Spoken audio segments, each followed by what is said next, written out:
Esse é meu primeiro dia aqui na minha casa nova. Uma sensação muito estranha, pois acabei de me mudar.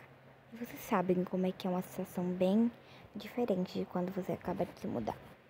Mas a minha sensação era que eu tinha um marido perfeito, que a minha vida era perfeita e que tudo pra mim era perfeito, que tudo pra mim era um mar de rosas.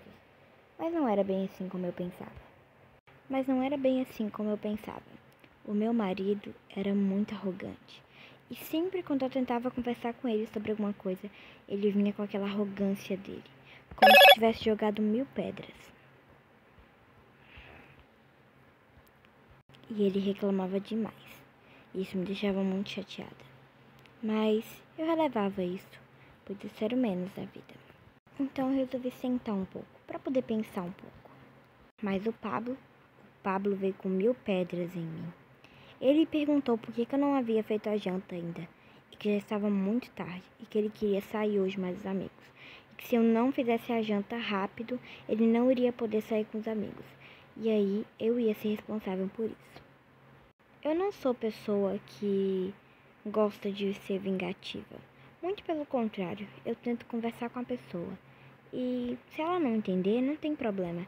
Mas eu não venho com arrogância como o Pablo. Eu expliquei pra ele que eu já ia fazer a janta e que ele se preocupasse que ele sim poderia sair com os amigos. Então, eu fui apressada para poder fazer a janta. Mas o Pablo reclamou e disse que não precisava mais, que na hora que ele queria, eu não quis fazer. Então, ele falou que jantaria fora hoje. Essa daí era minha mãe. Ela morava junto com eu e o Pablo.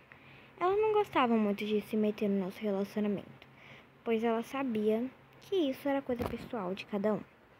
E eu nunca me meti do dela. Então ela não deveria se meter no meu também.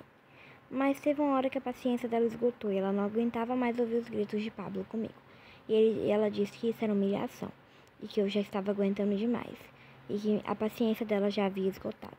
Então Pablo saiu. Eu disse para minha mãe que o Pablo era assim mesmo e que eu já estava acostumada e que ela se acostumasse, porque ele era assim sempre. Eu amava ler e na minha casa tinha um monte de livro. Então eu aproveitei que o Pablo havia saído e me desse momentos de paz para poder ler um pouquinho, pois eu amava ler. Eu estava no meio de uma história muito bonita e que eu amava demais. Então, como o Pablo havia saído, para não encher o meu saco, eu comecei a ler. Mas já era tarde e Pablo ainda não havia chegado. Então eu resolvi deitar para dormir um pouco enquanto ele chegava. Esse aí é o meu filho, o Theo. Ele estava dormindo, então eu já estava despreocupada. Até que Paulo chega e já chega mexendo no computador. Curioso, né, senhor Paulo? Eu acordei para beber água e me deparei com o Paulo no computador até essa hora. Então falei com ele que parasse e que já estava tardíssimo. E amanhã ele teria que sair cedo, porque ele sempre trabalhava. Então ele disse que continuaria no computador e que eu não reclamasse e falasse mais um pio. Até que eu falei que não, e que eu não calaria minha boca dessa vez, e que isso que ele estava fazendo era errado, e ele tinha trabalho no outro dia.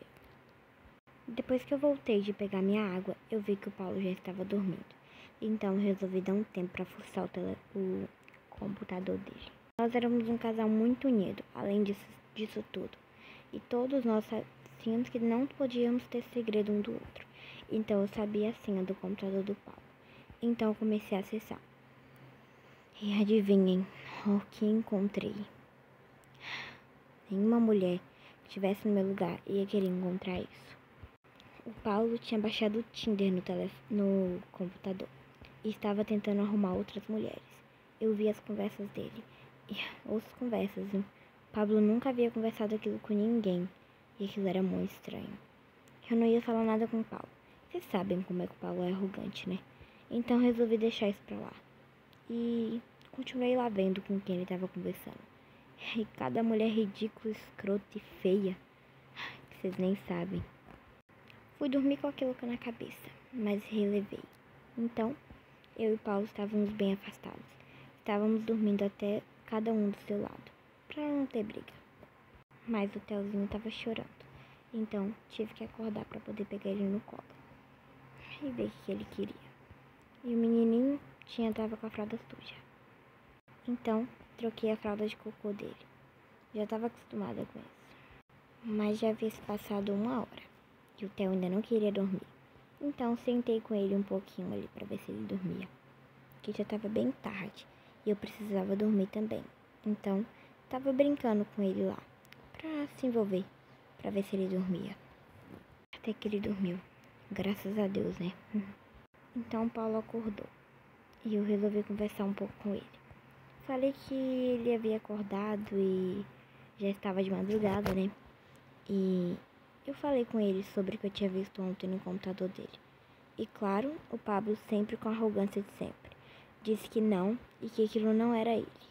E que aquilo ele não tinha no computador. E que eu não poderia estar fuçando as coisas dos outros. E aí eu pensei, aí tem, hein? Então, eu falei com ele que saísse de casa. Se ele queria um relacionamento assim, que saísse de casa. E ele se recusou, pois ele falou que aquela casa também era dele. E que ele se recusaria a sair dali e não sairia de jeito nenhum. Então, eu falei com ele que se ele queresse um relacionamento daquele jeito, todo estranho, que era melhor sair. Então, não aguentei. A minha paciência já havia esgotado com o Paulo. Eu não aguentava mais tanta humilhação que ele fazia comigo. Então, falei um monte de verdade na cara dele. E falei com ele que se ele não saísse da minha casa agora, que eu iria chamar alguma pessoa e contar-se de tudo que eu estava passando aqui. Todas as humilhações que você fazia comigo. Tudo. E falei um monte de coisa na cara dele. Falei que ele era um pai muito irresponsável, que estava me traindo em vez de vir aqui cuidar do filho dele, olhar o filho dele. E ele, claro, discordando de nenhuma. Claro, homens, né? E eu falei com ele que ele tinha que sair da minha casa 1 hora ou outra. Que se queresse manter um relacionamento assim, eu mesmo sairia de casa. Então ele falou que sairia de casa, para não manter briga, é claro. Logo o Paulo, que não gosta de uma briga. Então, nós resolvemos divorciar. Aquilo já estava sem paciência um com o outro, divorciando. Então, a minha mãe perguntou o que estava acontecendo. E eu disse que eu havia terminado com o Paulo. E ela disse que eu fiz o certo, que aquele homem não prestava. E que eu fiz o mais certo da minha vida, que foi a melhor escolha que eu já tinha feito. E eu estava muito triste. E ela disse que não ficasse sofrendo pelo Paulo. Eu encontraria homens melhores. E eu concordei com a minha mãe. E parei de sofrer pelo Paulo. O Paulo já havia ido embora e havia se despedido já do filho dele. Então, já estava tudo bem. Depois eu parei de sofrer pelo Paulo e percebi que esse homem não gostava de mim mesmo. E toda vez a minha mãe estava sempre certa. Fui comer uma maçã e comi algumas coisas lá. Então, peguei o meu bebê, porque era o único serzinho que eu amava. E eu sabia que nunca ia me abandonar. O Theo, o meu bebê. E a moral dessa história é: não sofra porque não te merece. O Paulo nunca me mereceu. Hoje em dia eu tô muito feliz, junto com o meu Theozinho. E junto com a minha mãe aqui em casa. E essa foi uma das melhores escolhas que eu já fiz. Foi terminar com o Paulo. Aquele relacionamento já não prestava. É isso. Eu espero que vocês tenham gostado muito. Lembre-se, nunca sofra porque não te merece. E não saia do lugar por você.